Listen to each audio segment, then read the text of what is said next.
Good afternoon, let's start. So in principle, today we should have a couple of new students from the SwissMAP masterclass. So can you raise your hands? So 3. 4. All right. Hello. So this will be the third lecture today. So I don't know, did you see some videos or you had some lecture notes? Okay. Are you following or are you completely lost or you're following? Okay.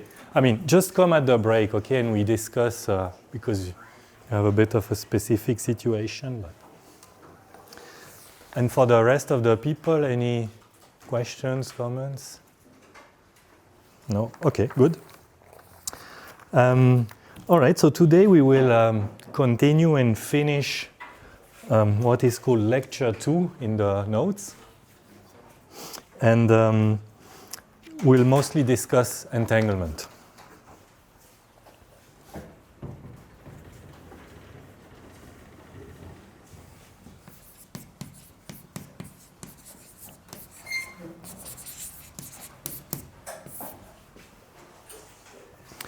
So entanglement, it's one of those concepts that is really, let's say, the less intuitive, right, in quantum mechanics. So in a nutshell, entanglement is the idea that, so in quantum mechanics, you can take a composite system like 2 photons, and you can prepare them in some state that is called entangled. We'll define it in a minute.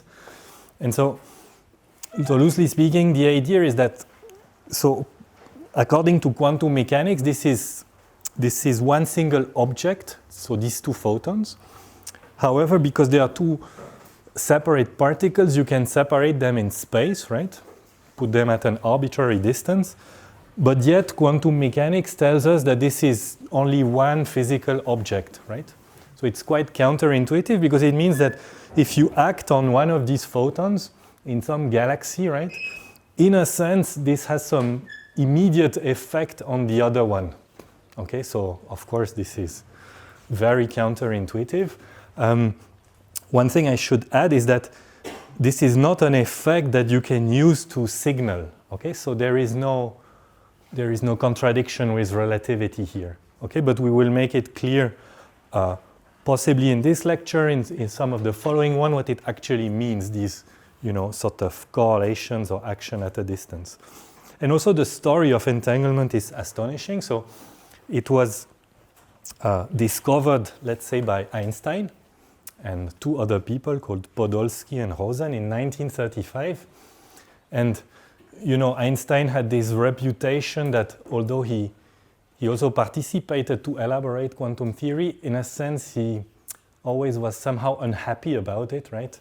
So, he's meant to have said God does not play dice, okay, so he didn't like the randomness of quantum theory. Okay, that is all a story, we don't really know about it, I would say.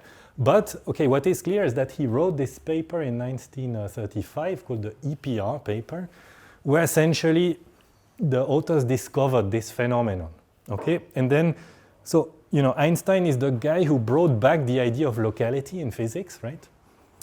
Because he went from Newton gravity, where you also have sort of action at a distance that is instantaneous, to some theory where gravity is mediated by waves and so on, right? So there he restored locality, and then he discovered in quantum mechanics this weird, thing that he called spooky action at a distance.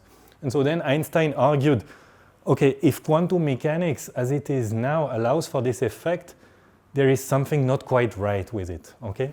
So, in fact, initially he said quantum mechanics is wrong, but then he changed his mind and said quantum mechanics is, to the least incomplete. So there must be something else that we don't know, okay? So there is a more general theory that may restore the idea of locality.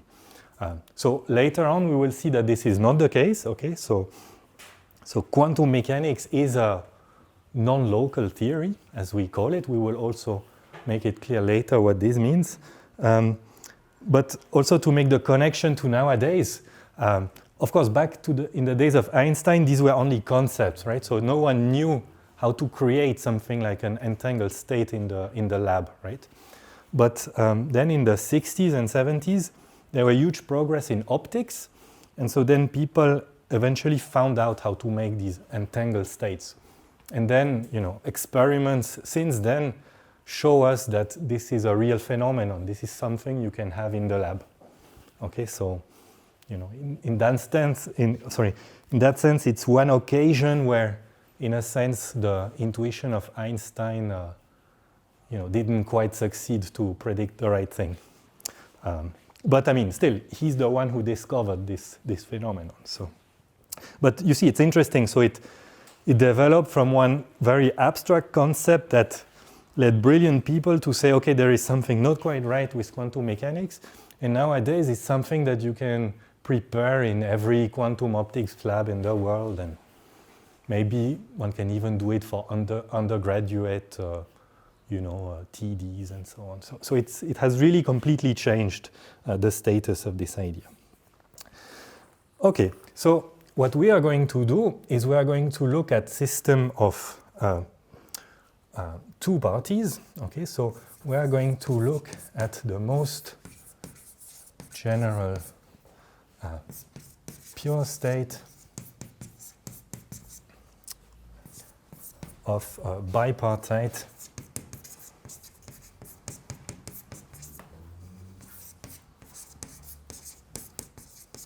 quantum system. Okay, so remember we did this exercise already a couple of times for single qubits and then for 2 qubits and so on. So here, how can we write it? Well, we write psi. So in general, if you have two systems, right? I will write something like this. So, okay, maybe I write just the indices here. So there will be a subsystem A and a subsystem B, right? And here is a tensor product in the middle. And so in general, so here the states I and J, I will take them to be some orthonormal basis, right, of each Hilbert space. And so then, in general, I will sum over these things, and there can be some complex coefficients here, alpha ij. Okay, so that is the most general thing you can imagine. I mean, it's okay. You see here, I didn't specify where the sum starts and ends, but okay, you see this is the general form for any finite dimensional bipartite quantum system. But in fact, the interesting idea is that there exists a sort of canonical form for this object. So we can call it a standard form. And that is what we call the Schmidt decomposition.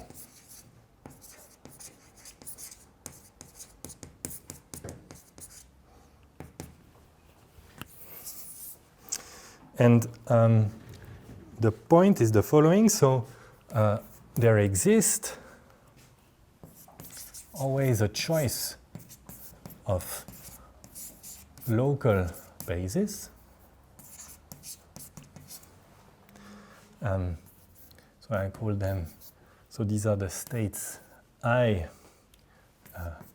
for A, and let me call them I prime for B.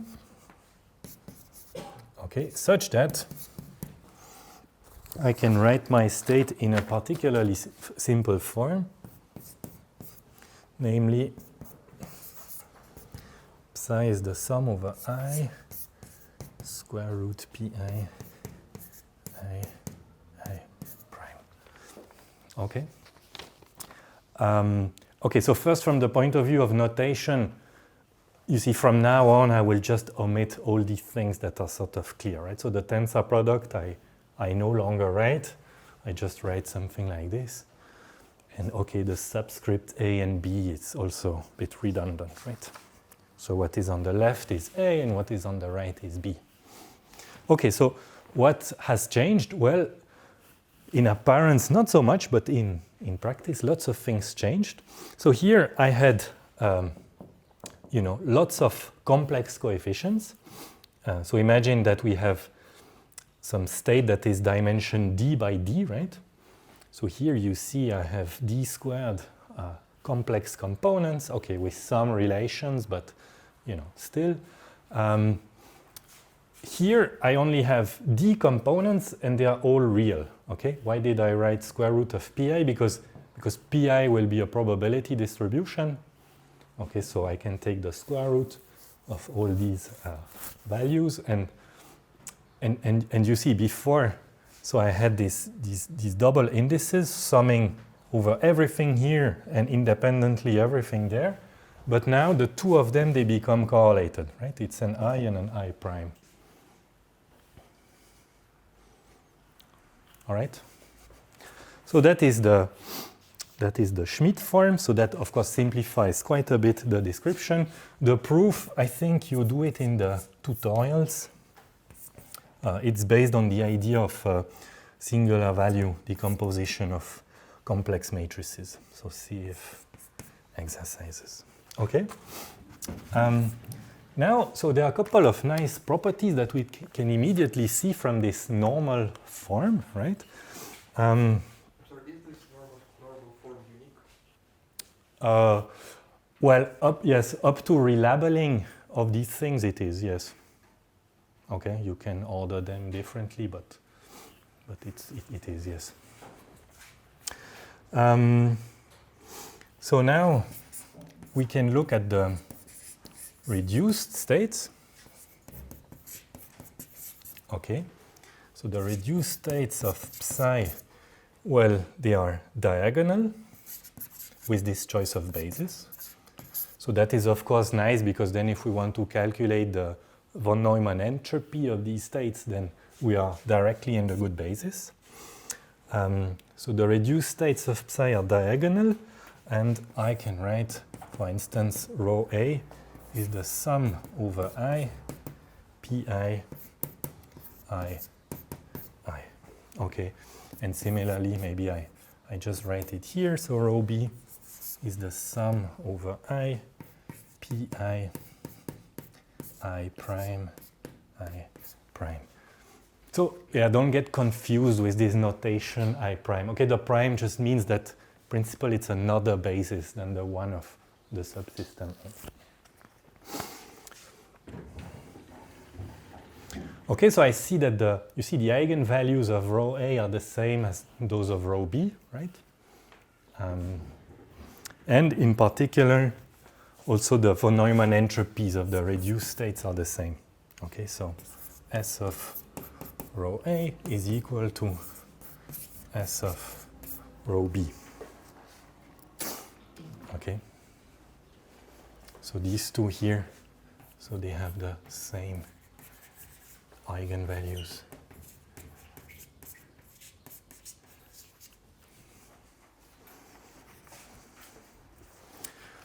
So therefore, given that there exists this normal form, it means that to every bipartite quantum state psi, we can associate a number, and this number will be how many of these coefficients here are non-zero, okay? And that will be what we call the Schmidt number.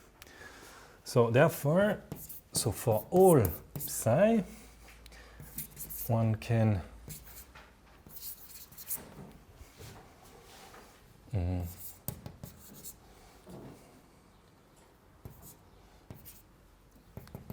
associate or give an integer.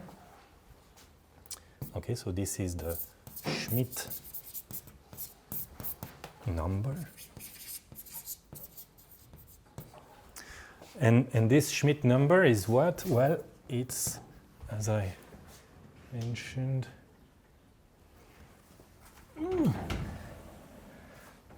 so this is the number of terms, so pi different than 0 in, okay, let me put a number to this equation. So this is equation 1. It's the number of non-zero terms in the Schmidt decomposition. Okay, and that leads us immediately to a definition, formal definition of what is entanglement. Okay, so definition. So we say that a state psi is entangled if, and we have different ways of seeing it. So the first is if its Schmidt number is strictly bigger than 1. Okay. So what does it mean? Well, it means that there are at least 2 terms in this decomposition. Okay. Another way to say it is psi is entangled if you cannot write psi in the following form.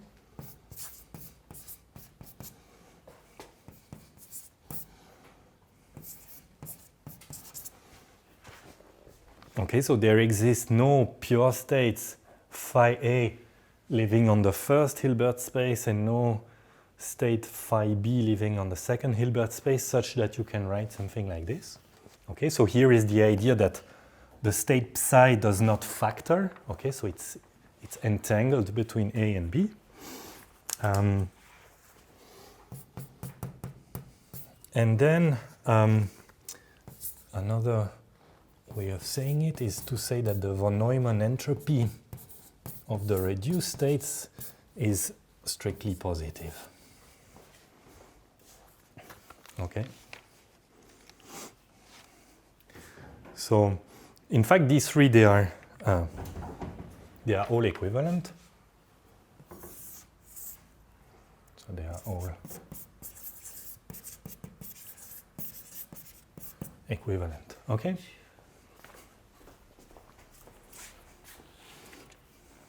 So I reckon for those of you who had quantum mechanics 1 and 2, probably you already saw a definition of entanglement that looks like point 2 here.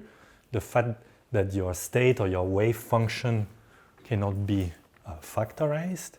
I mean, more mathematically, this connects to this Schmidt form here.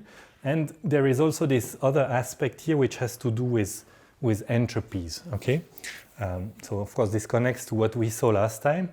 So if you see a state of 2 subsystems that is pure globally, okay, so it's a state of full knowledge, but if there is some uncertainty about the reduced states, okay, so to say that the von Neumann entropies of rho A and rho B are non-zero, then the state is entangled, okay? So you see entanglement can also be sort of defined in terms of knowledge, right, about, or information that you have about the various parts of the system. And in a sense, this is a sort of trait of entanglement, right? The fact that you can have less knowledge on the parts than on the total thing, okay? Classically, this is never possible. Yes?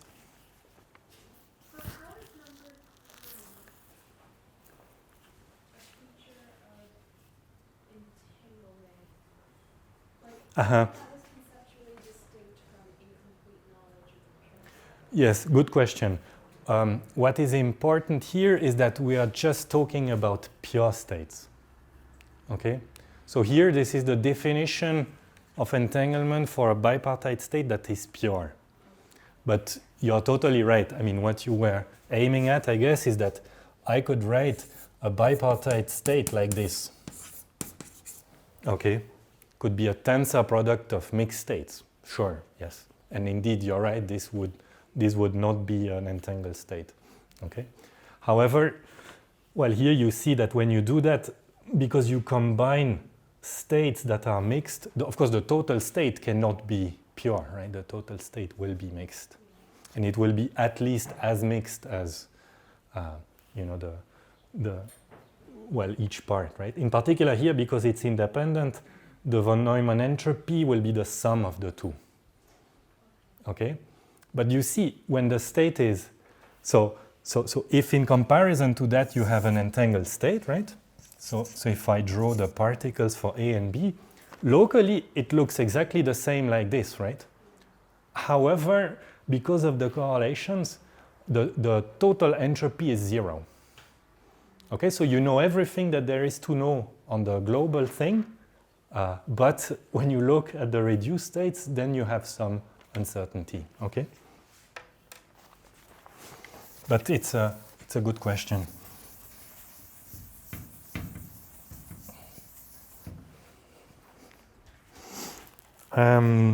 Okay, so let's continue with a couple of remarks. So A, we say that a state psi, so if it's not entangled, we say that it's separable. Or in fact, here we say that it's product. When I can, so when the state is not entangled, right? So that means when I can write the state like this, okay? So that means not entangled.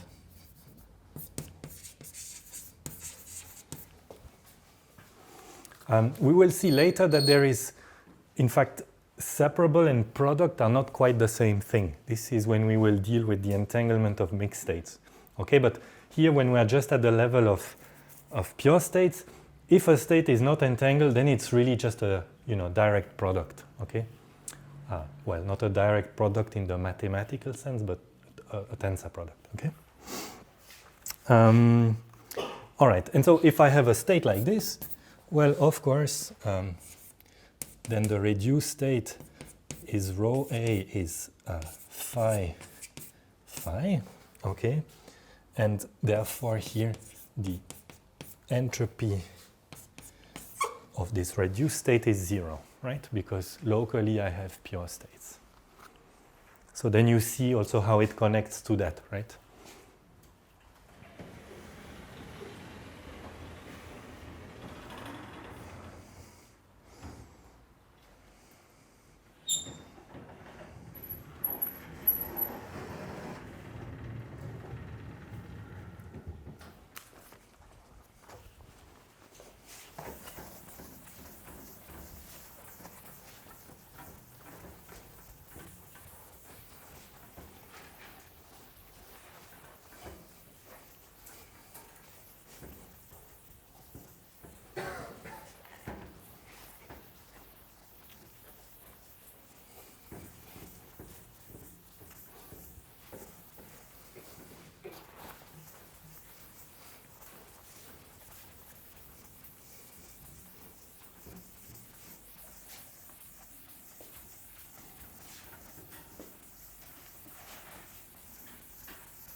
So a second remark is that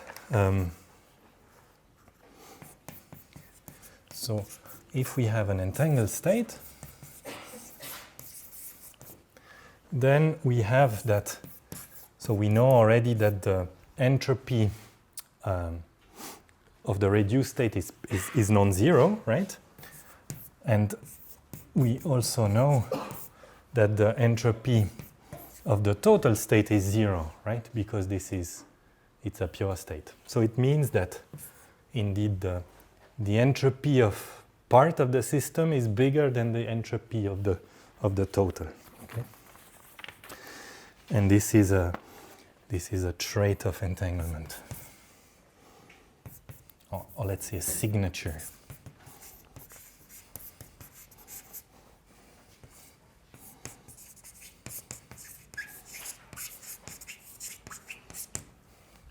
You can also have entangled states where this is not true. When we'll see that when we go to mixed state. But for pure state, this is really all there is. All right, so now we come to a second idea, which is how to measure entanglement.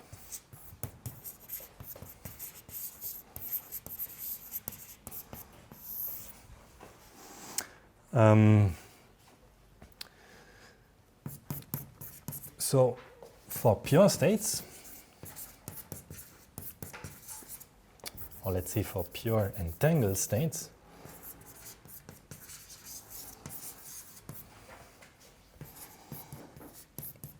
in fact, the entropy, the von Neumann entropy of the reduced state can be viewed as a measure of entanglement.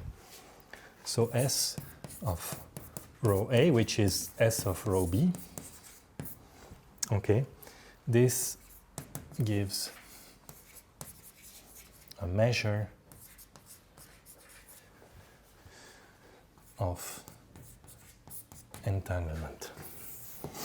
Okay, and so therefore, if we discuss about the simplest case, this case of two qubit states, we can directly say what are the most entangled states, right, given this measure. So this measure, it has lots of interesting properties. I think we will discuss some of them later on in the course. But you see that it's also quite intuitive, no? Especially if you think of property 3, while you see that the higher the entropy of the reduced state, somehow it must mean that the state is more entangled, right? It is less classical. So if we use this measure, so what we call the Bell states. So these, I guess, are also states that you have seen in the tutorials too, for those of you who started them. Okay, so good. Let me introduce now yet another notation. So you see now, by this I mean this, right? Okay, but you see, just to simplify, I don't put these things in the middle here, okay? I prefer to introduce you all these notations now because later on I will anyway just write things like this.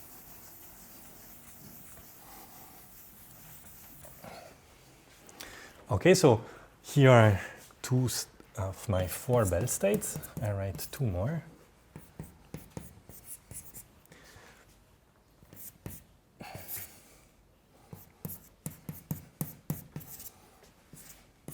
Okay, so in fact, if you can maybe see it already directly, but if you have done the exercises in tutorials too, probably you know that this forms a orthonormal basis, okay, because these are 2 qubit states, so they live in C4, right? And so you can check that they are all properly normalized and mutually orthogonal, so these form an orthonormal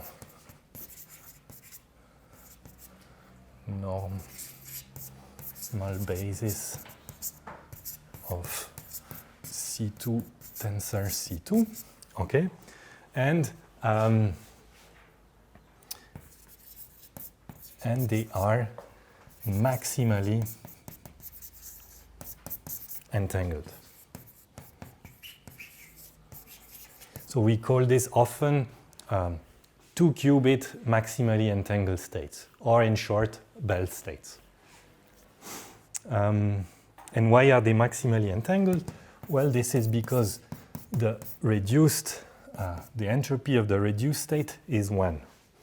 Okay, and this is the maximum value of the von Neumann entropy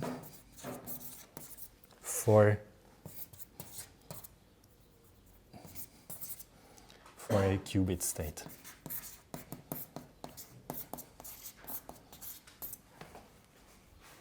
Okay, it's a binary system, right? So I cannot get more than 1 bit of entropy in it.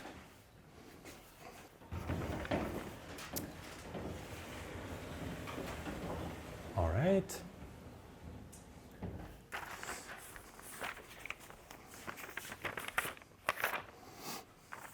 By the way, maybe it's worth commenting. No? So I guess, well, you see immediately that the first two Bell states I wrote, right, in the first equation, they are already in the Schmidt form, okay?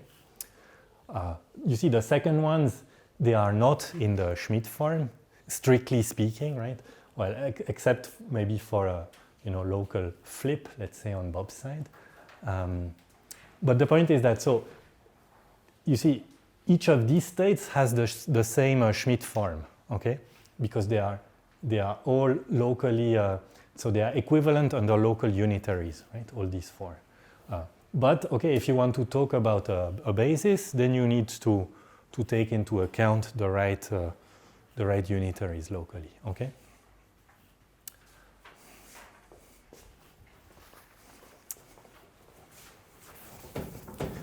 I mean, it is clear, right? All these four states, they have the same degree of entanglement. They are all maximally entangled, and so, well, they correspond all to the same Schmidt form.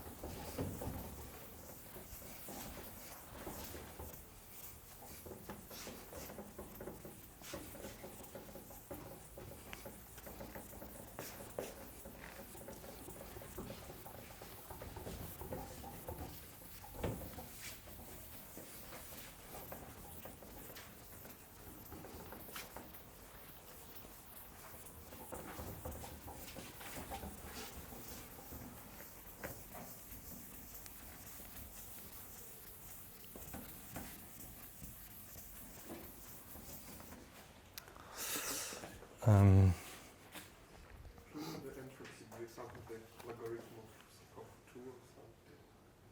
Well, it's logarithm in base 2. Okay, so it's when, because it's sort of computer scientist, jargon, so everything is in base 2. But you're right, I mean, just said like this, it is not immediately clear, but you're right. Okay, so let's continue. There exists, in fact, an entire theory of entanglement, which has somehow, it has a little bit of a thermodynamic flavor, I would say. So it's a theory where, the entanglement is a resource, a bit like thermodynamic work, and then there are all sorts of things that give you no work, right? Like having a single heat bath, for instance, and so on. And so there are what are called free resources, so states that are not entangled.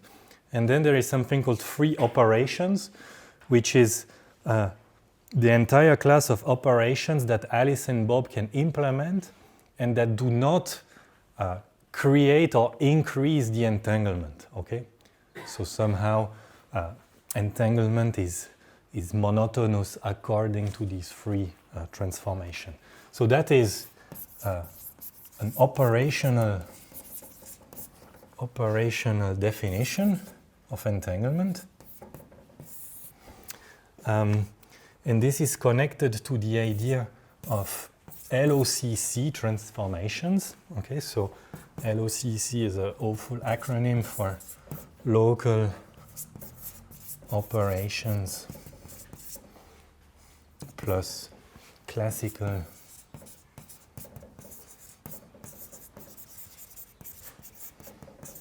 communication.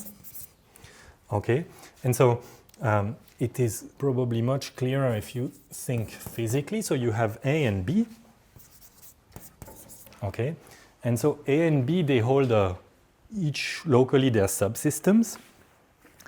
And so now, if you think about it, entanglement means that somehow there is some, intricate quantum connection between these two particles, right? So the intuition is that if you want to entangle these two particles, given that they are not entangled when you start, right? So if you want to entangle them, somehow you will have to bring them together for them to interact, in a quantum mechanical way. And so what this awful acronym says is that if you start from a state with two particles here that are not entangled, right?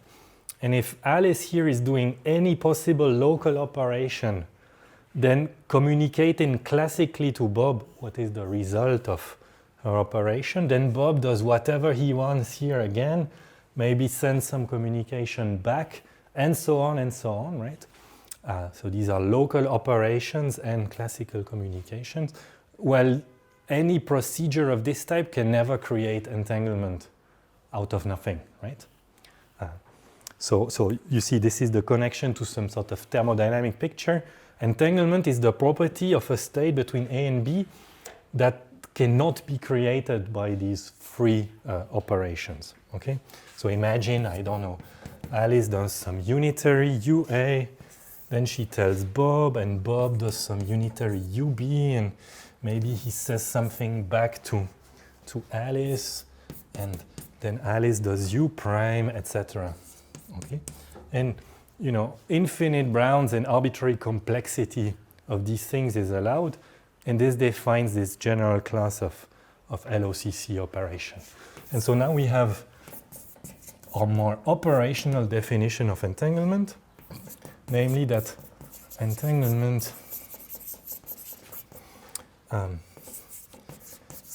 cannot be increased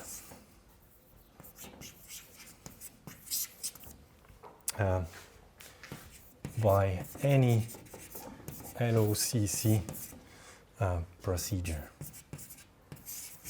So in particular, if you start from a separable state, via LOCC you always stay separable. Yeah.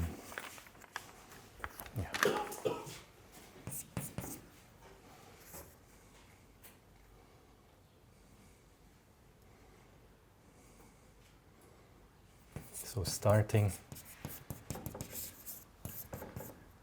from a separable state, A and B will never get entangled via LOCC. Okay?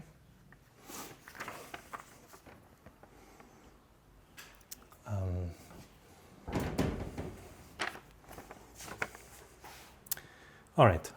Okay, maybe I can even say so. So to become entangled, so to do so, they must, or their quantum particles must interact directly. Okay? So maybe let me also just emphasize something. What is important, so the fact that local operations don't create entanglement, I guess it's clear, right? Because in a sense, local operations like unitaries, this is just like changing the reference frame locally. So if you have two particles that are not entangled, well, if I look at this one like this or like this, obviously it will not create entanglement, right? Now, classical communication, okay, it's a little bit less obvious, but maybe the best way to think about it is, so imagine that instead of classical communication, you have quantum communication, okay? So then it is trivial to create entanglement at a distance, because you see A can just take two particles, two photons, she can prepare them in some entangled state psi, and then she can just send one to B. Okay? That is, so quantum communication would be a channel whereby you can send, let's say, a qubit. Okay? But that channel has to really keep all the coherent properties of your qubit, right? And so that can only be done by a quantum channel, and so a classical channel cannot do that, right? Classical channel is just like putting some information on the internet or calling someone with the phone, right? So with that, there would be no way to put your quantum particle in it and to keep its, coherence properties. All right. Any questions so far? Yes? Can the local operations include non-unitary operations? Yes. Sure. Yes. Any. I mean, in the jargon, we say any local map. Okay, so any valid quantum evolution that you can put on your system.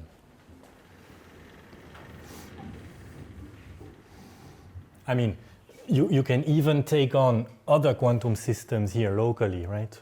So if you want to use some quantum computer here and some other quantum computer there, you are free to do so, as long as these two are not entangled. Otherwise, of course, you cheat, right?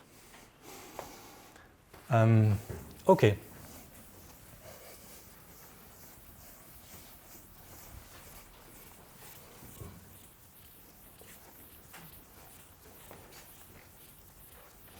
So now we are going to discuss something a little bit more complicated, which is the entanglement of mixed states.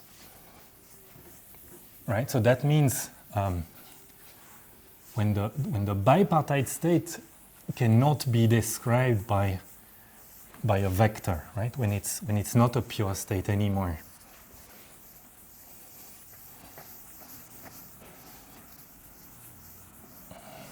So then it's clear that you see, for instance, this reasoning with the local entropy, right? With the von Neumann entropy of the reduced states. It's not obvious that it will hold anymore, right? Because now the total thing already has entropy because it's not pure. But okay, there are ways to get around this. Yes. So this is mixed state.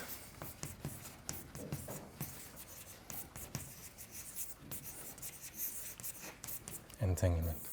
I mean, you see from the previous discussion on pure states, well, you see that the characterization is essentially trivial. No, I mean, you just have to put your state in the Schmidt form, then you count the coefficients, or if you don't even want to do that, you just calculate the eigenvalues of the reduced states, and then you know everything. Now, for mixed states, it's much, much more complicated.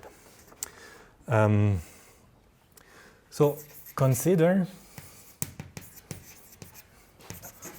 a mixed bipartite state, and I'm going to write it like this. So this is a density matrix for the AB system, right? And I'm going to write it just in some generic form. This is rho AB.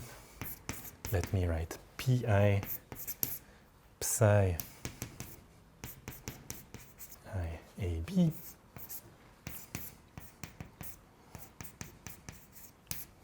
psi I AB. Okay, so each state here, psi AB, is like the ones we've seen before, right? So it's a pure state of a bipartite system. And now I have a collection of these states, which are indexed by I here, and I mix them with some probability distribution pi, okay?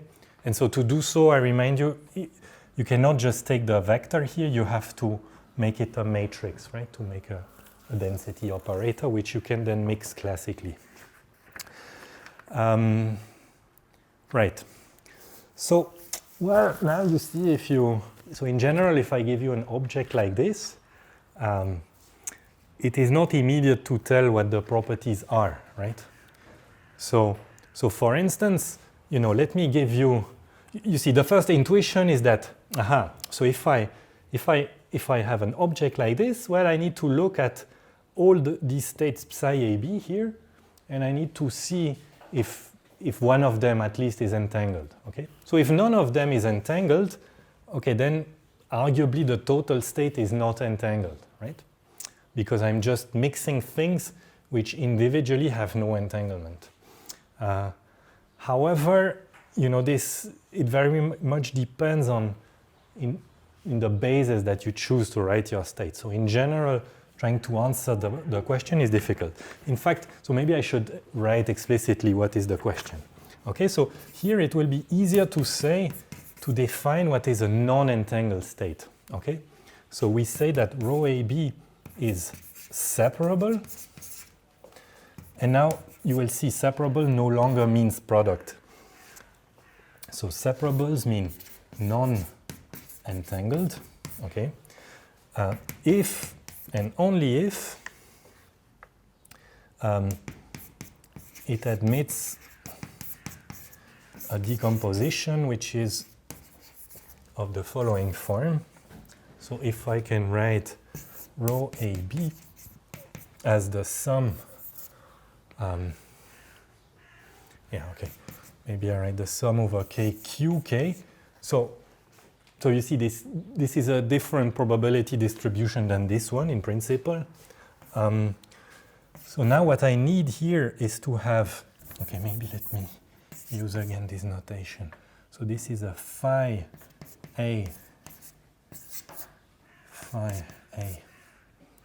index K. So it's a little bit heavy with indices, but it's just to make it transparent what it is. So phi B,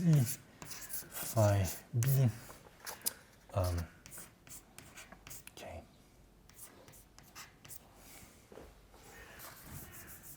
Maybe better write like this. Okay, so you see, so what is this object? So for every K, I have a separable state. Okay. So with, you see, with probability P1, I have a state that is phi A 1 tensor phi B 1. Okay. So okay, you see it's a pure state, right? But here I have to write the density matrix, and so on, right? With probability P2, I have the same, but with an index 2 here, etc. Okay? So this I call a non-entangled state, right? Because what am I doing? So with some probability, I prepare this product state. With some probability, I prepare that product state, and so on, right? And each state here is a product. So I'm just mixing things which have no entanglement. So that is the sort of relatively natural definition of some mixed state that contains no entanglement, okay?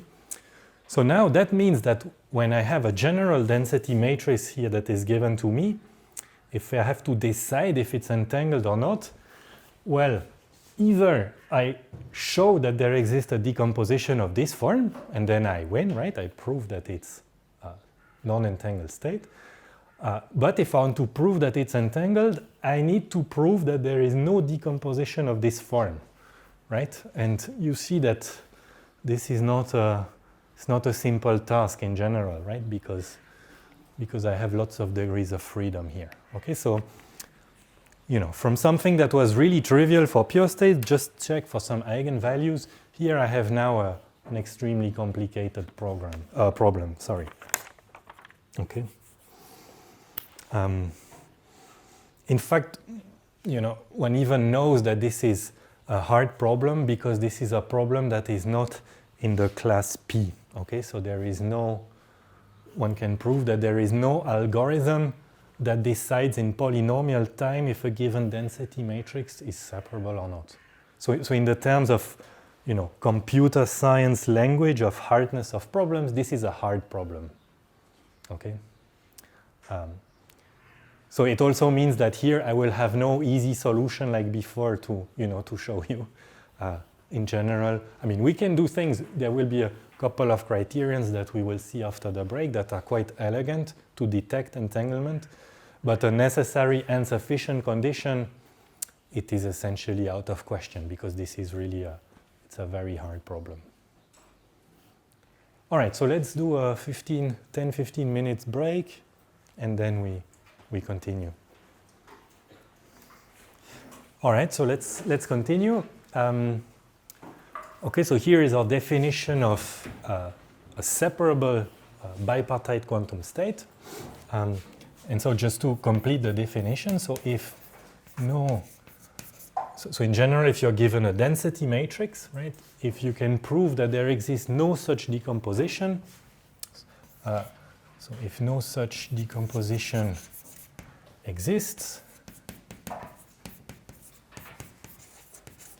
then rho AB is entangled. Okay?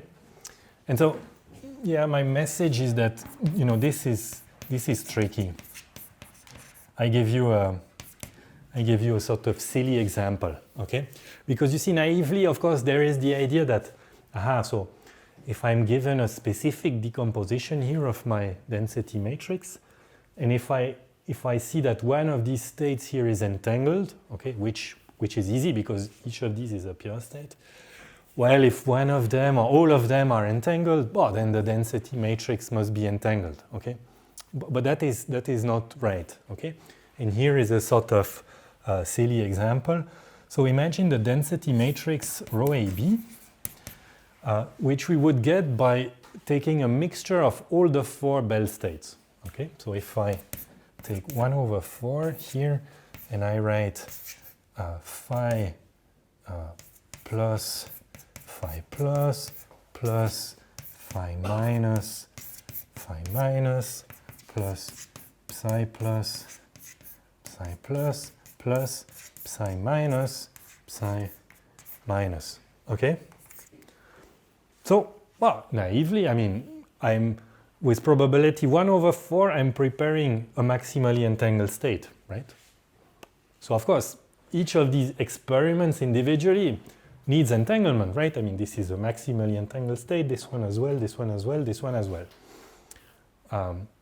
However, well, so if you remember that these 4 form an orthonormal basis, right? Well, if I sum them, I just get the identity matrix, right? So this is the identity in dimension 4, right? And of course, the identity in dimension 4 can just rewrite it like this if I want.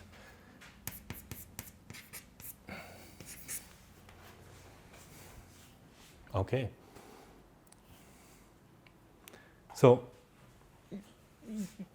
you see, so this is, so in general, because you have access to one decomposition where entanglement is present, does not mean that there does not exist another decomposition which involves no entanglement at all, right?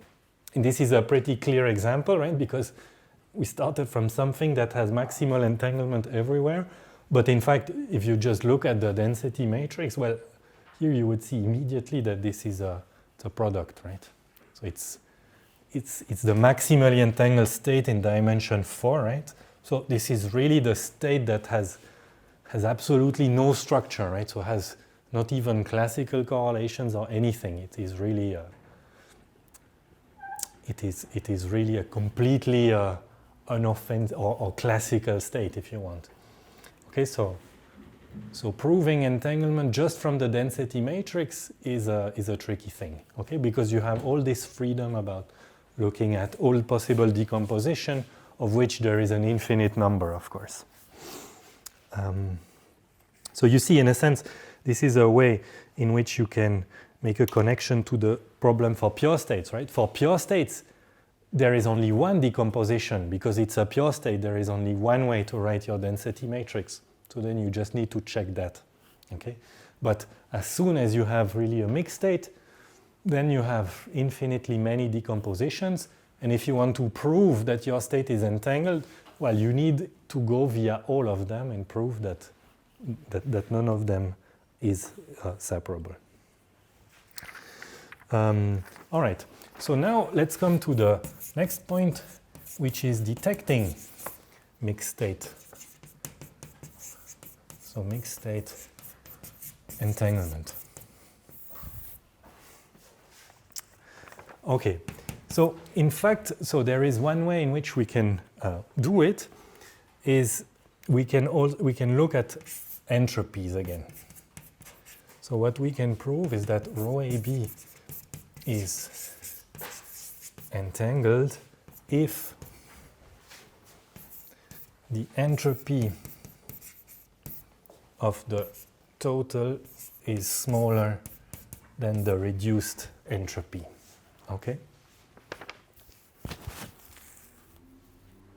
So that is still correct. This is still this, trait or signature of entanglement, right? That you have more entropy in a part than in the total. Okay. There is another way to do it, which is very elegant, which we will discuss in more detail. This is the idea of partial transposition. Okay. So imagine that we start from some general state, so rho AB. Let me write it. So now I write a general form. Okay, so I'll have 4 indices.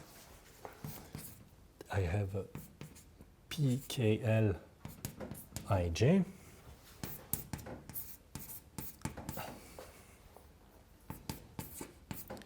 So let me write and discuss afterwards. So here you see I write something which has many indices. Okay, this is just a way of writing my matrix here. Okay, you see that. So you see in general that guy here is a matrix, right? So for 2 qubits it would be a 4x4 matrix. And here, in a sense, it's just a pedantic way of writing my matrix. Okay. I mean, here I identify all the. I mean, each of these indices goes from 0 to 1, right? If I have qubits, and then I have all the terms of my matrix here.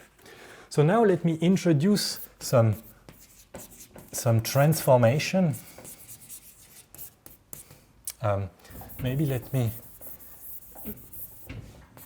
do it like this. So this is not really a physical transformation. So I put it in brackets. It's more like I mean, it depends, but in general, it's more like a mathematical trick or mathematical transformation, which is the partial. So this is partial transpose. So what I'm going to do is I'm going to.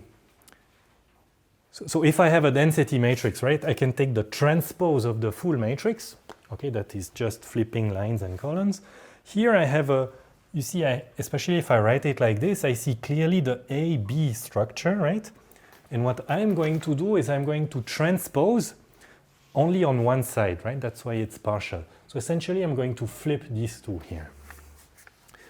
Okay, so if I start from rho AB, I get rho AB TB, okay, so partial transpose on B. And so that is, so I need to apply a map that does this.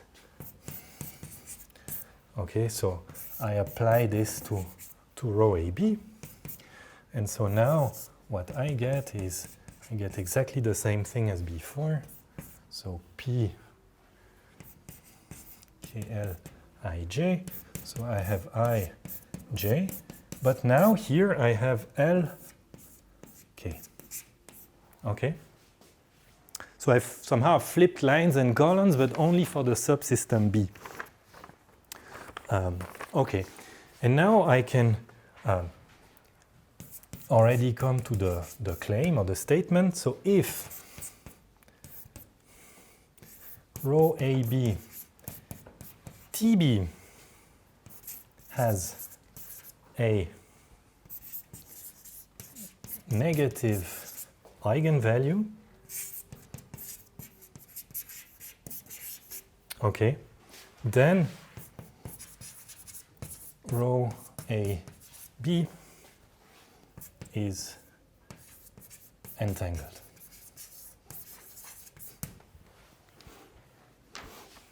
Okay. So, well, at this point you should be a bit surprised because it seems astonishing, no? I mean, before we just argued that this is really a difficult problem to check for entanglement of density matrices. But here, I mean, this thing is again just like an eigenvalue thing, right? So take your matrix, you just flip some indices or some terms and check for the eigenvalues, okay? Well, you may have argued that checking the entropies is also pretty simple. That's true. However, the point is that all of these things will, these are sufficient conditions for entanglement in general, but not necessary, okay?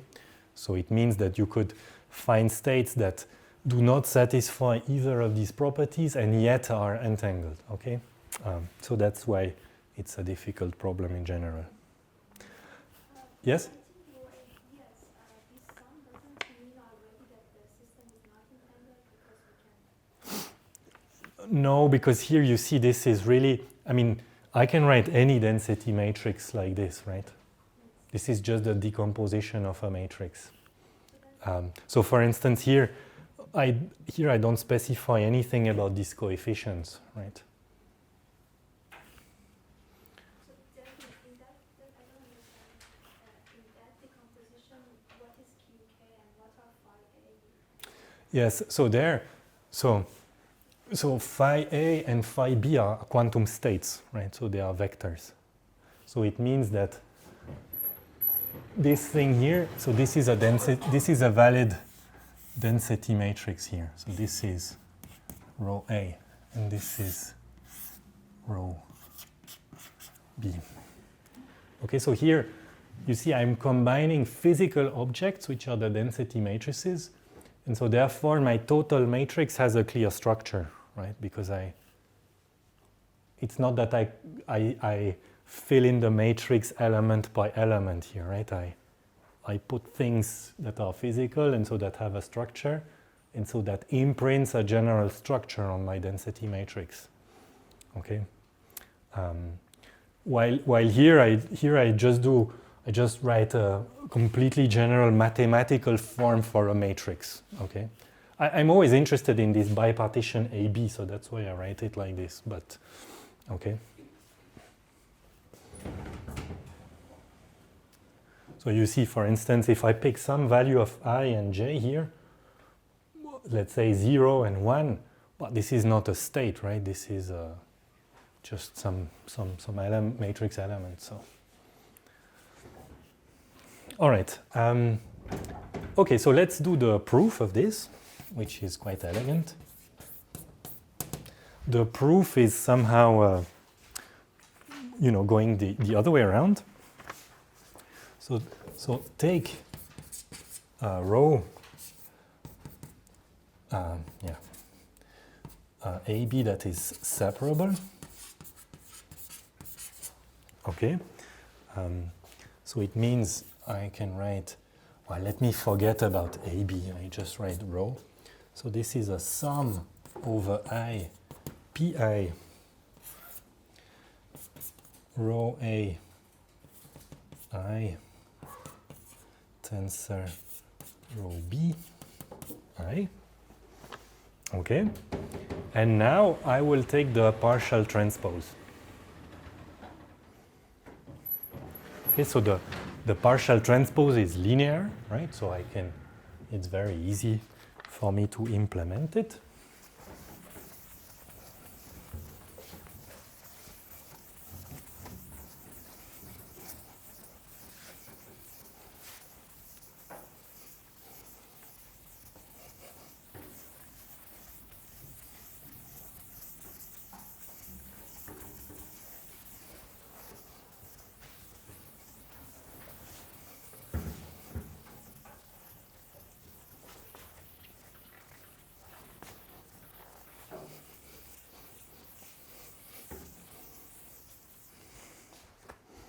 Okay, so I immediately can write rho TB, okay, and that is just the sum over I pi rho A I tensor rho B I transpose.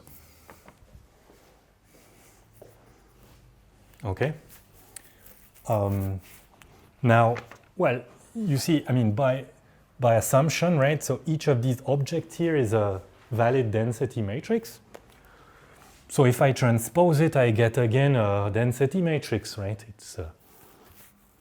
So it's not necessarily the same state, but it's still a valid state, okay? And in particular, this transposition, it preserves the spectrum, okay? It doesn't change the eigenvalues. So that means that the eigenvalues of rho TB, well, they are going to be the same as those of rho, okay? So let's write this. So since transposition preserves eigenvalues, rho TB has same spectrum as rho, okay? And because rho is a density matrix, well, it has, non-negative eigenvalues, right?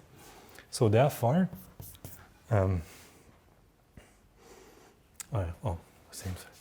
maybe we can just write it. So i.e. non-negative eigenvalues. Okay, and that is all we need, right? So if I start from a state that is non-entangled, well, the eigenvalues will be preserved by this partial transposition, okay? So it means that if I do this partial transposition on some density matrix and I find negative eigenvalues, then, well, the state cannot be separable, okay? So it's quite a neat idea. So this is the mass. Now, you see, why is the... Okay, maybe let me do the example, and then we will discuss. So let me show you that there are indeed states that get negative eigenvalues when you do partial transposition. And this is something called Werner states. Okay, so Werner states, they are what? Well, they are a statistical mixture between a Bell state. Okay, typically one takes the psi minus state, which is the singlet state, right? The fully antisymmetric state, and mix this state. So with probability p, you take the singlet, and with probability 1 minus p, you take noise, okay? So that means we take the maximally mixed state, okay? So we have already argued that this one is not entangled, right? This is just a product state. And this one, we know that it is maximally entangled. You have a question? No. Okay.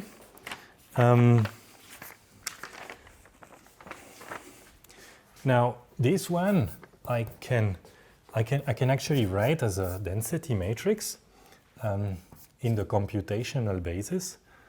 So I write it will take this form.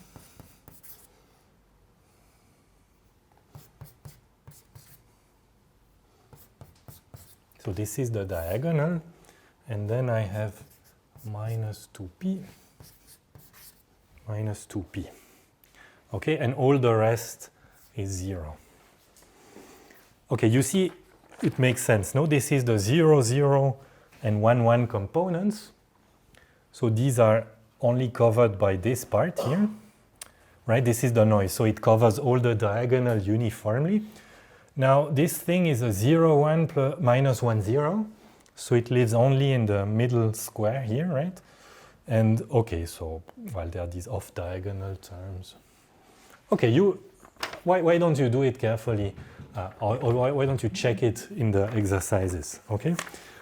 Now, when I do the partial transposition, in fact, you can check what this means is that this guy should hop here and this guy should hop there. Okay, this is what partial transposition is doing. And so now you see, well, at least mathematically, you should see that in principle I can get negative eigenvalues now because I need to compare, you see, this term with those ones here, right? And so if p is sufficiently large, well, you see that that these terms will be relatively large and these ones will be quite small, and therefore you get a negative eigenvalue. Okay, I mean, maybe take even the extreme case where p is 1, right? So when p is 1, you have a 0, 1, 0, 1. So you have a matrix that is a sort of like a sigma x, okay, and this has a -1 eigenvalue, right? Okay. You can check it carefully. Okay, so with my green thing here, so this is TB, okay, when I do the green thing, and you can check, this is some nice joke finally. So you can check that the smallest eigenvalue, lambda mean, is 1 minus 3p over 4, okay, so this is a additional exercise, check it. Or check everything, maybe it is better. So this proves that rho Werner is entangled,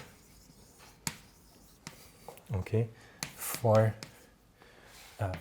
p strictly greater than 1/3, okay? And that makes sense, right? So if p is 1, then I have only this part, so this we know already that it's entangled. If p is too close to 0, well, then you have only the noise, right? The identity density matrix. But in between, there must be a transition, right? And you can check that this transition is at 1/3. This is in fact exact here, okay? So for p equal 1/3, the state is actually separable. There exists a decomposition. That this gentleman here, Werner, who is, by the way, really a mathematician, that he demonstrated that long time ago. Werner is in fact the person who first discussed mixed state entanglement. He's the one who formalized this idea.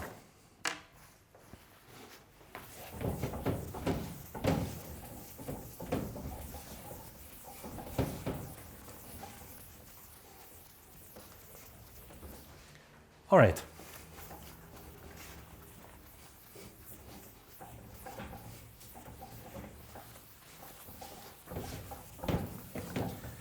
Maybe there is one more thing that I should add about this partial transposition, because, I mean, here it's only the math, right? Okay, it's the recipe, you do like this, but what does it mean physically? And there is some, yeah, okay, okay, maybe I leave this here. There is some sort of physical intuition behind this idea. So you see, transposition, when you have complex matrices, it essentially means that, you know, I goes to minus I. And if you think of the Schrödinger equation and so on, right, in a sense, it means that time goes to minus time. Okay, so this is the sort of, okay, it's a bit vague, no? But okay, you see the intuition that that taking the transposition is like flipping time, okay, or flipping the arrow of time. Now, of course, if you take a density matrix and you flip the arrow of time, well, it is still a density matrix, right? And this is what we argued about when we did it on this separable state, right? Because we take this rho b here, we take the transpose, so it's like saying, okay, for A the time goes like this, and for B it goes like that. But if they are just classically correlated, that doesn't matter, okay? However, if now you have an entangled system, it means that A and B are correlated in a way that is genuinely quantum, right? They are single object. If time goes like this on A and goes like that on B, you see intuitively something may go wrong, right? And this is exactly what happens, right? So when you have an entangled state and you try to mess up with time locally, you get something that is non-physical. You get a negative eigenvalue, okay? And that is the signature of entanglement. Okay, it's one way of seeing it.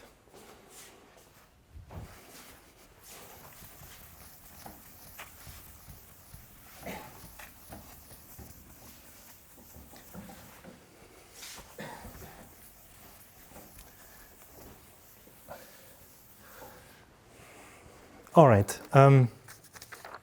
So this is essentially the end of what I wanted to say about entanglement. So let me just say a few words also about multipartite systems. So because here we did only bipartite, but in principle you can have, you know, systems of n qubits or more, right? So if we have, so I mean more than 2. So if we have more than 2 qubits, okay, the point is that we get things become extremely complicated. Okay, so we won't discuss it in detail, but there is just one point I want to make, is that if I even just restrict to pure states, right? So if I write the state of n qubits, so in general it will be a superposition of, okay, I write something and you will see what I mean.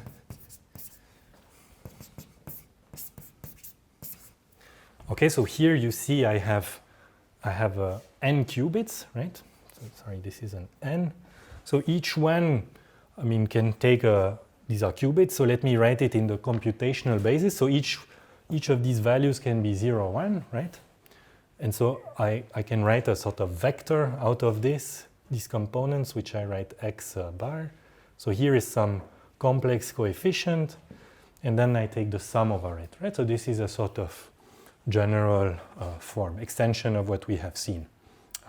I should say that when you go to 3 qubits and more, there no longer exists a Schmidt form. Okay, so this beautiful thing, it only exists when you have bipartite systems. When you go to multipartite, there is no standard form. It becomes a total chaos, basically.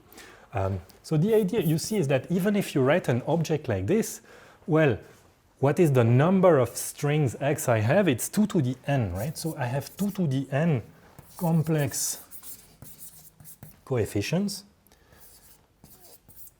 Okay, and this is what I need to describe just pure states. Okay, and so this is really a complexity that quickly blows the roof, right? So if you take 500 qubits, okay, so this number, the number of coefficients, it is larger than the number of atoms in the universe.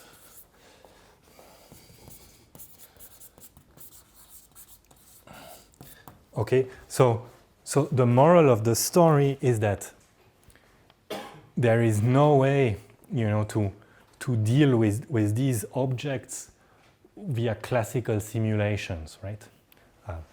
So if I have a system of a qubit or 2 qubits, I can in principle calculate things as we do here and so on. But the point is, if I go to some, collection of hundreds of qubits, then I have a system that is by far too complex to be ever described or simulated classically, right? So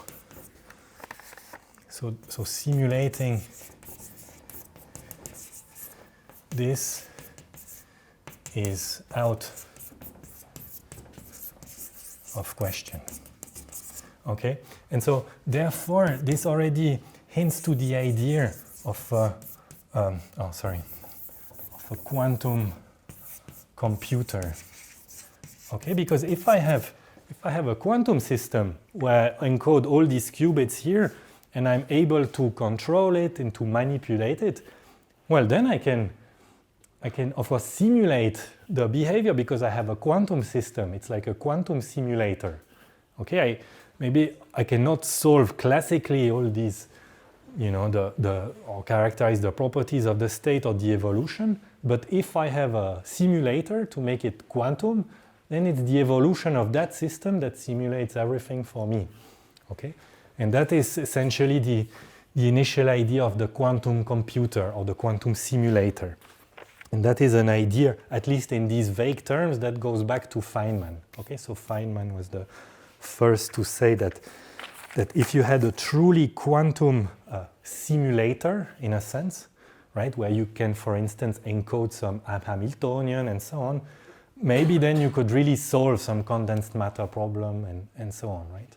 Find a material that is, superconducting at room temperature or something like this.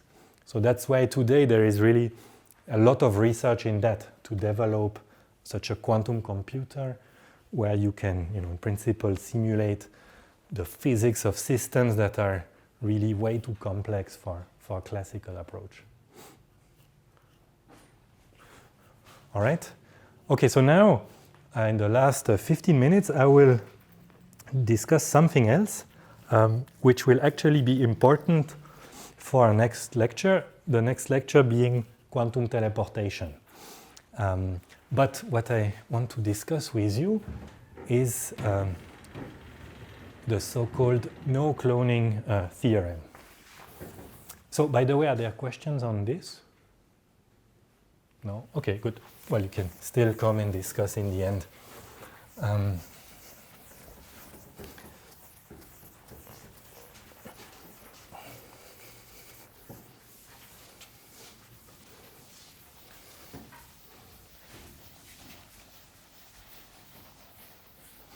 So when you say it like this, the no cloning theorem, well, imagine that it's going to be something relatively complicated. Well, given that it was first derived in was it the 80s or the 90s? Sorry, I have it in my notes, I need to check. 82, okay, 82.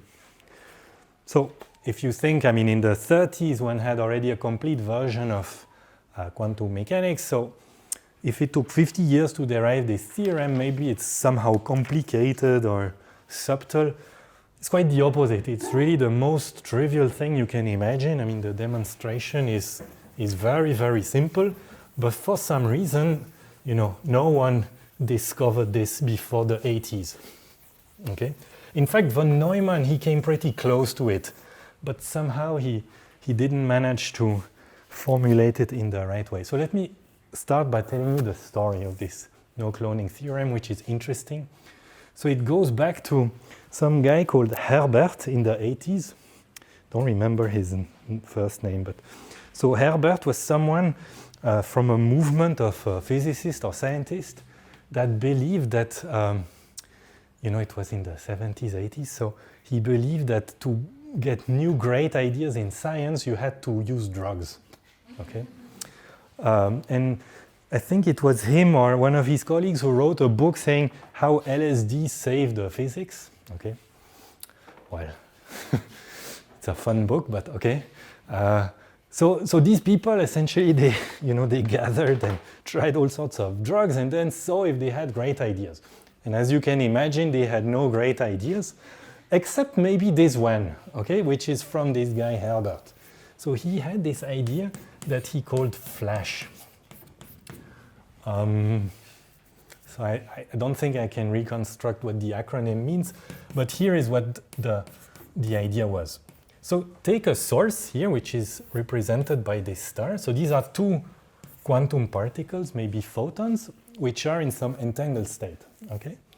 And so then what this guy Herbert showed is that if at this point here, Bob, so let's say this is Alice and Bob, okay? So if here Bob sends his photon into some quantum copy machine, so he didn't know exactly what this thing was, but he said, surely there exists something like a quantum copy machine, and if I send one photon in, there are two photons that come out, okay? And because it's a perfect copy machine, well, the relation between these two photons must be the same as these two.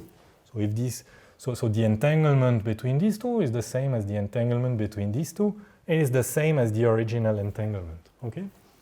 And so then what Herbert showed is that if Alice now can choose between doing two measurements on her photon, so maybe measure polarization in one basis or in the other basis, so depending on this choice here, this led to different statistics here, okay?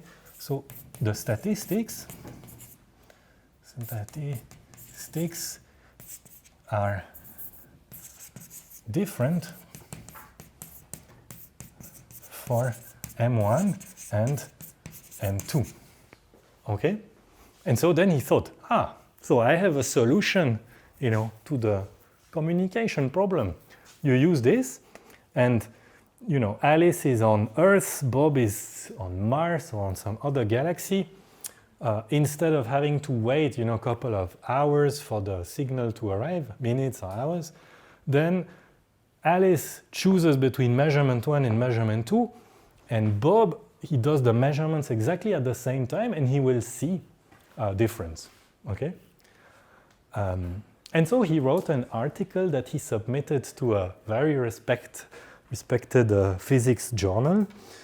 And, okay, then, as usual, the paper is sent out to reviewers. And in this case, there were 7 different reviewers, which is a lot.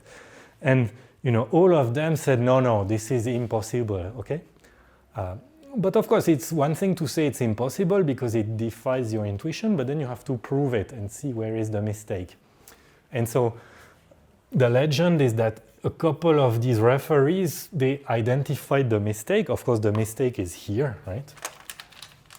This thing is impossible. There is no quantum copy machine, okay? And so in their referee reports, they were already essentially the proof of this no cloning theorem, okay? Which is the reason why that whole thing is wrong, right? But it's interesting to see how, how people came to this, right? And when you see the demonstration of the theorem, you think, God, this is so simple. So how could it be that one had to go through this crazy story here of LSD physicists to discover something so simple? But okay, it's a deep result, so it's always much easier to say that it's easy when you know it already, right? So here is how it goes. So the no cloning theorem, it proves that there is no quantum copy machine. And so here is the idea. So what do we want? Well, we want to have some sort of machine here. Do I give it a name?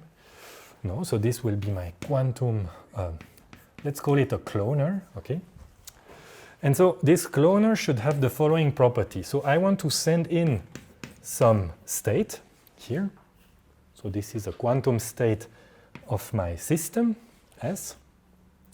And so at the output, I would like to, well, first I would like to recover my copy, if you want, right, of my, this is like my page that I put in the copy machine, right? And then I want to have another copy of it, right? So there should be some other system that comes out, psi, and that is the copy, okay? But of course, you see, like in the copy machine, I need a support, right, for this copy. So it's better if I imagine that my copy, that I have another, you see, Hilbert space for my copy system that is initially blank, okay? Can even call it blank, okay? And so then after the process, the information about psi should be encoded on this copy, okay? This is what I want. And so, of course, so this is an instance of a quantum evolution, so it should be described by some unitary, okay? There should be some unitary that does this. All right, so let's write exactly what we want from this unitary. Well, we want that if you start with your system blank, I see that in the notes I call this the register. So maybe let me use the same notation. So this is the register. I start with my system psi, my system S in state psi. And I could also say that there is some quantum state of the machine. Okay, so this is state of machine. Because indeed, also a classical machine, right? I mean, it puts the ink on the page, so the state before and after is different. So in principle, I can take that into account. And so now I would like to have some unitary that takes this to some state of the machine. Okay, this I don't know, I just write some A psi. Okay, might be different than the A0. And now I want to have a psi here, okay? So 2 copies of psi. And of course, that should work for all psis, right? That's the idea. You can photocopy any page, right? What comes out doesn't depend on what's on the page. All right. So the idea is, let's try. Okay, this will be essentially a proof by contradiction that this is not possible. So I want a machine that does the following. So if I start with blank and I put in here, let's say let me write some quantum state 0. Okay, this thing via the unitary should go to 0, 0. And this is system register. Do I do it here already? Yes, okay. So here is a first simplification, is that I will forget about that guy here, okay? This I can do without loss of generality. Maybe let me come back to it a bit later, okay? But really just be reassured, right? You can leave out the state of the machine. That doesn't make any difference. It makes it even worse, actually, but okay. So, so here I'm coming back. I'm trying to construct my cloning machine. And so if I input the state psi equals 0, it should do this, right? If I input the state 1, well, then it should do this, right? So that would be copying. But here I copied only two states, right? In general, I want to be able to copy. I would like to take a blank and some psi here. Maybe let me write a general qubit state. So I'm going to write 0, 1 plus beta 1. Okay, so this is for my system.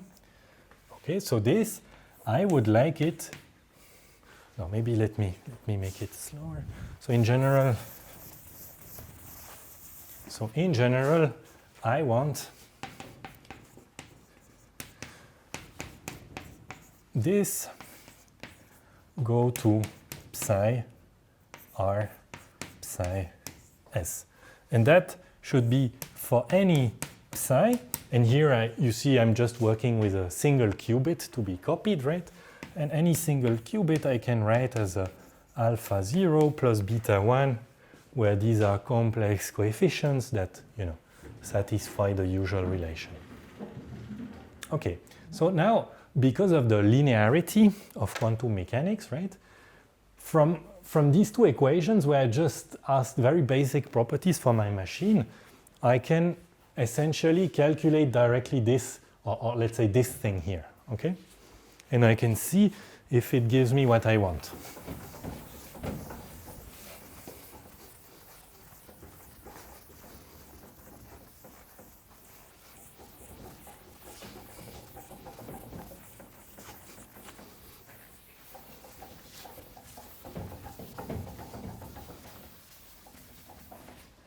Okay.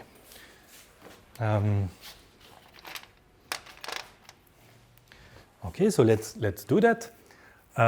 So I start by rewriting the first equation. So psi, you see, I write it explicitly. Okay. And so now, if I apply, let me apply now u to that thing. Okay. This goes to, well, it goes to u.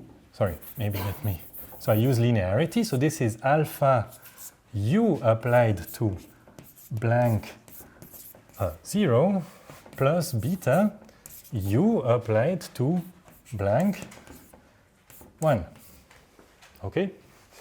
Now, each of these things here, I know what it is, right? This is, because I already said what my machine is doing. So this should be alpha 0, 0, so this is register system, plus beta 1, 1. Okay, so that is what my machine does, right? Because I specified what it does on some basis states, so this is what it does in general because of linearity, right? So now the question is this equal to psi tensor psi? Okay, so yeah, obviously it's not equal, right? Well, I don't know, does someone see a very simple argument why it cannot be?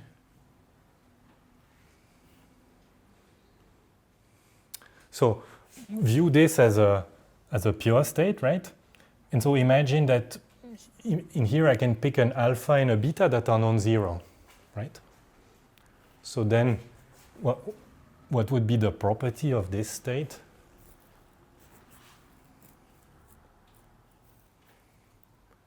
What will be its Schmidt number, if you want?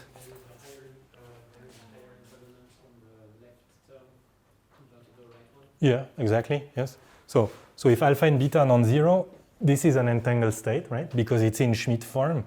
But this is a product state. No, here it's a tensor product. So indeed, it cannot be the same state in general. So that's quite right. We can actually work it out. So let's just calculate that thing. So that thing is alpha 0 plus beta 1.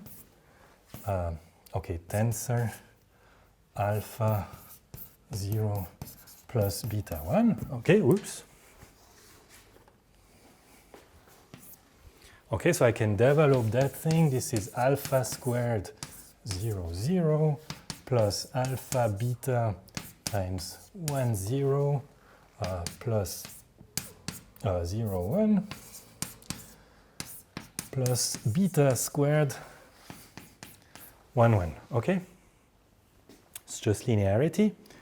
So it means that now if I compare this with this, okay, you see immediately, right? I mean, in this expression there are these cross terms. Okay, and so, well, here there are no cross terms. So these two things, they are only equal in very specific cases if alpha equals 0 or beta equals 0. Okay, because they would be equal if these cross terms vanish. Okay, I mean, it's not immediate, but you see that anyway the cross terms have to vanish. This is the case only if alpha is 0 or beta equals 0. In fact, in each of these cases, you would actually have equality, right? Because then means alpha is equal to 1, so alpha squared is equal to alpha. So this is only equal if alpha equal to 0, okay? So the moral of the story is, so it's impossible to perfectly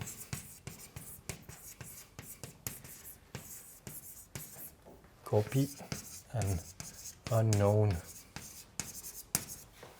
state psi. Okay, and that is the content of the no cloning theorem. Okay. Now you see, the funny thing is that, well, okay, if I want to be more rigorous, well, there are two cases where it works, no? So maybe I should admit that it's not always impossible. But when does it work? So it works if alpha is 0. So if alpha is 0, well, you see the state is just 1. Okay, and so that is not a surprise that it works, because I started from constructing my machine by saying that it can actually copy the state 1. Okay. Now, the other case when it works is when beta is 0. So when beta is 0, well, then the state is just 0, right? And that is the first case I had, right? So the fact that I can copy the state 0 and the state 1, this is not very intriguing, right? Because 0 and 1 are orthogonal. So if I have the promise that I receive only a 0 or 1, I can just go and measure, see what it is. And once I know what it is, I copy it as many times as I want, right? But that works only if I have the promise that the state will be either 0 or 1, right? If the state can be any psi here, or if it's two states that are not, orthogonal, then I cannot do this, right? Then there will be no unitary that clones them. And that must be the case, right? Because if I imagine I have again this problem, no? I prepare two states that are non-orthogonal. So if I prepare the state 0 or the state plus, okay? And so I'm giving a particle in either of these states, and I have to find out which one it is, okay? Now, we already argued that this is impossible, right? I cannot do this perfectly because they are not orthogonal. Now, if there was a cloning machine, there would be a way to go around this, right? Because once I receive my state, I could first copy it many times. And we'd said that if you have many copies or even infinitely many of an unknown density matrix, you can reconstruct it, right, by tomography. So you see, all these things, they are intimately related, right? So if it's impossible for me to distinguish between, two non-orthogonal states, it must be that I cannot copy, right? Because if I could copy, I would first make a huge number of copies of these states, right? And then I would find out which one it is by tomography. Okay, but of course this doesn't work because there is no copy machine.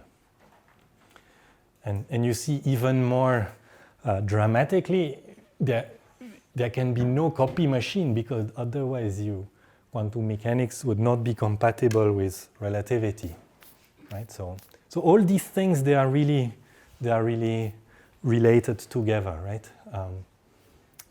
You see this linearity of quantum mechanics. This is very important. This is the property that makes it you see compatible with relativity and avoid all these problems with instantaneous action at a distance. All right, sorry I was a bit longer again. Any questions? Yes? Why didn't you say from the beginning that this couldn't be possible because of some conservation law? Maybe because the quantum machine changes the state, or why didn't you use this argument? So a conservation law of what? I don't know. I mean, like creating something out of nowhere. Uh-huh. Like Well, okay, in a sense you are right, okay? But, okay, one needs to, let's discuss it a little bit. Okay, so first you could think of conservation of energy, for instance, no? But, okay, that cannot be the case, no? Because this is again like my blank page in the copy machine. So if I have the right Hilbert space dimension here, or if I have the right particles or energy, I could do this, right? Because here I'm only talking about copying the state. I mean, that photon here would still be that photon. It's just that it has a new polarization, let's say, a new information that's encoded on it. Okay, so from that's not the problem, right? Now, of course, you could invoke a sort of conservation law, which is the conservation of the overlap, okay? So imagine I have two states I would like to copy here, okay? And if they have a certain overlap, well, I evolve them through some unitary, and the unitary preserves the overlap, right? So therefore, if they are not distinguishable here, well, they will also not be distinguishable there. So then you make a connection to this argument, right? That if there was a copy machine, I could take two states that are not distinguishable and I would have a procedure to make them distinguishable. So that cannot be. Okay. Now, in fact, here, yeah, it is even a little bit more general because here the evolution doesn't need to be unitary, right? I could also add another subsystem like the state of the machine and it would still not work, right? This is any quantum procedure that would do this cannot exist, right? So was there another question or? Yeah. It was about earlier in the course when you were talking about some standard forms for pure or mixed states to see if they were or not entangled. Okay. The question was, all the transformation giving us those standard forms must be two unitary local transformation. I mean, Yes. it's not the transformation of the whole basis, it's basis A and basis B. Yes. But just to be clear, there is a standard form only for pure states. Okay. Yes. For mixed states, there is no standard form. But indeed, the idea is if you start from a general state, okay, a vector, then if there always exists a change of basis on A and a change of basis on B, such that in that basis the state looks like that. Mm-hmm, exactly. Now, indeed, of course, you see, if you don't have this local structure in your change of basis, well, then it doesn't make sense to talk about entanglement anymore. Yes, this was the question about. In fact, it was the question of the local transpose that made me ask that, because if you authorize all transforms, Yeah. this is basis dependent. Yes, of course, yes. So, for instance, because these are just rotations in the Hilbert space, so all pure states are equivalent. You can always start from some Bell state, and if you have a unitary that acts on AB, okay, you can transform it to 0, 0, which is not entangled. Okay, it's a vector mapped to another vector. But of course, this doesn't take into account that you have a separation between A and B. All right, so if there are no more questions, let's continue next week with quantum teleportation. So that's nice because now we can put all these different concepts together and, have this fun protocol of teleportation.